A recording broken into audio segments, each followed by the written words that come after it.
No Conexão Espírita, seguimos aprofundando os princípios da doutrina com o estudo do livre-arbítrio, conforme a questão 872 de O Livro dos Espíritos.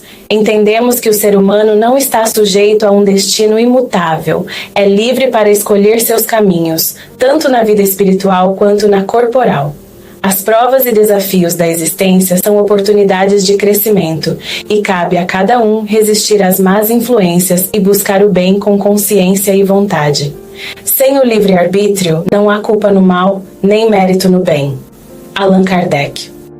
A questão do livre-arbítrio pode resumir-se assim: o homem não é fatalmente conduzido ao mal, os atos que pratica não estavam escritos, e os crimes que comete não são o resultado de um decreto do destino.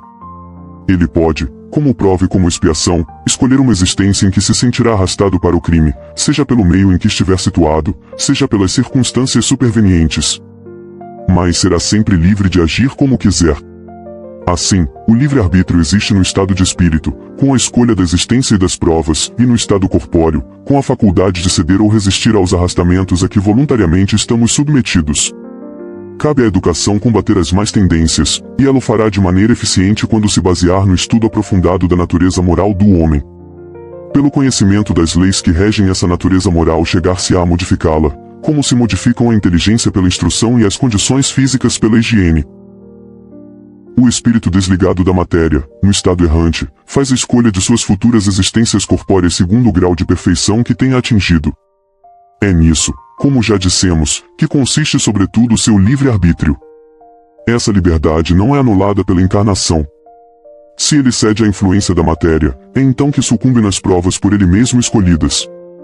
E é para o ajudar a superá-las que pode invocar a assistência de Deus e dos bons espíritos. Ver item 337. Sem o livre-arbítrio o homem não tem culpa no mal, nem mérito no bem, e isso é de tal modo reconhecido que no mundo se proporciona sempre a censura ou o elogio à intenção, o que quer dizer a vontade. Ora, quem diz vontade, diz liberdade. O homem não poderia, portanto, procurar desculpas no seu organismo para as suas faltas sem com isso abdicar da razão e da própria condição humana, para se assemelhar aos animais. Se assim é para o mal, assim mesmo devia ser para o bem. Mas, quando o homem pratica o bem, tem grande cuidado em consignar o mérito a seu favor e não trata de o atribuir aos seus órgãos, prova de que instintivamente ele não renuncia, malgrado a opinião de alguns sistemáticos, ao mais belo privilégio da sua espécie, a liberdade de pensar. A fatalidade, como vulgarmente é entendida, supõe a decisão prévia e irrevogável de todos os acontecimentos da vida, qualquer que seja a sua importância. Se assim fosse, o homem seria uma máquina destituída de vontade. Para que lhe serviria a inteligência, se ele fosse invariavelmente dominado, em todos os seus atos, pelo poder do destino? Semelhante doutrina, se verdadeira, representaria a destruição de toda liberdade moral, não haveria mais responsabilidade para o homem, nem mal, nem crime, nem virtude. Deus, soberanamente justo, não poderia castigar as suas criaturas por faltas que não dependiam delas, nem recompensá-las por virtudes de que não teriam mérito. Semelhante lei seria ainda a negação da lei do progresso, porque o homem que tudo esperasse da sorte nada tentaria fazer para melhorar a sua posição, desde que não poderia torná-la melhor nem pior.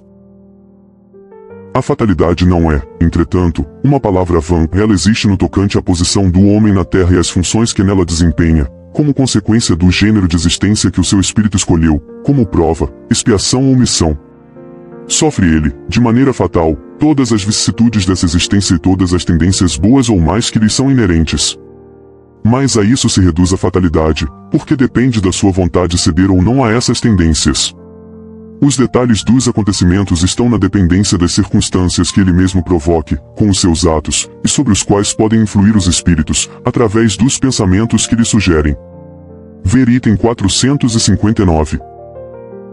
A fatalidade está, portanto, nos acontecimentos que se apresentam ao homem como consequência da escolha de existência feita pelo espírito, mas pode não estar no resultado desses acontecimentos, pois pode depender do homem a modificação do curso das coisas, pela sua prudência, e jamais se encontra nos atos da vida moral. É na morte que o homem é submetido, de uma maneira absoluta, à inexorável lei da fatalidade, porque ele não pode fugir ao decreto que fixa o termo de sua existência, nem ao gênero de morte que deve interromper-lhe o curso. Segundo a doutrina comum, o homem tiraria de si mesmo todos os seus instintos, estes procederiam seja da sua organização física, pela qual ele não seria responsável, seja da sua própria natureza, na qual pode procurar uma escusa para si mesmo, dizendo que não é sua culpa de ter sido criado daquela forma. A doutrina espírita é evidentemente mais moral, ela admite para o homem o livre-arbítrio em toda a sua plenitude, e ao lhe dizer que, se pratica o mal, cede a uma sugestão má que lhe vem de fora, deixa-lhe toda a responsabilidade, pois lhe reconhece o poder de resistir, coisa evidentemente mais fácil do que se tivesse de lutar contra a sua própria natureza. Assim, segundo a doutrina espírita, não existem arrastamentos irresistíveis, o homem pode sempre fechar os ouvidos à voz oculta que o solicita para o mal no seu foro íntimo. Como pode fechar a voz material de alguém que lhe fale, ele o pode pela sua vontade, pedindo a Deus a força necessária e reclamando para esse fim a assistência dos bons espíritos. É isso que Jesus ensina na sublime forma da oração dominical, quando nos manda dizer, não nos deixeis cair em tentação, mas livrai-nos do mal. Essa teoria da causa excitante dos nossos atos ressalta evidentemente de todos os ensinamentos dados pelos espíritos. E não somente é sublime de moralidade, mas acrescentaremos que eleva o homem aos seus próprios olhos, mostrando-o capaz de sacudir um jugo obsessor, como é capaz de fechar sua porta aos importunos.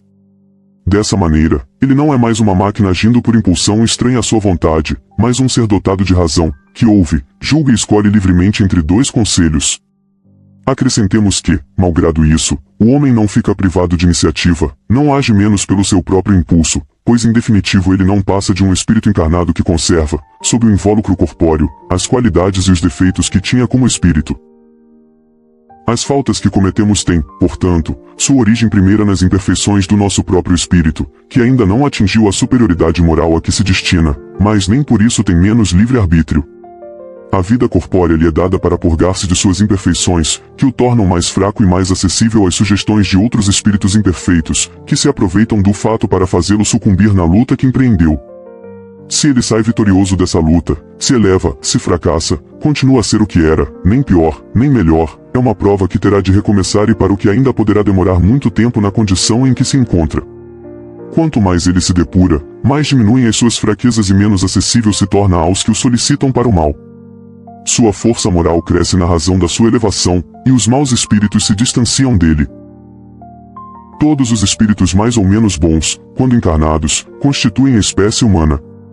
E como a nossa Terra é um dos mundos menos adiantado, nela se encontram mais espíritos maus do que bons, eis porque nela vemos tanta perversidade. Façamos, pois, todos os esforços para não regressar a este mundo após esta passagem e para merecermos repousar num mundo melhor, num desses mundos privilegiados onde o bem reina inteiramente, onde nos lembraremos de nossa permanência neste planeta como de um tempo de exílio.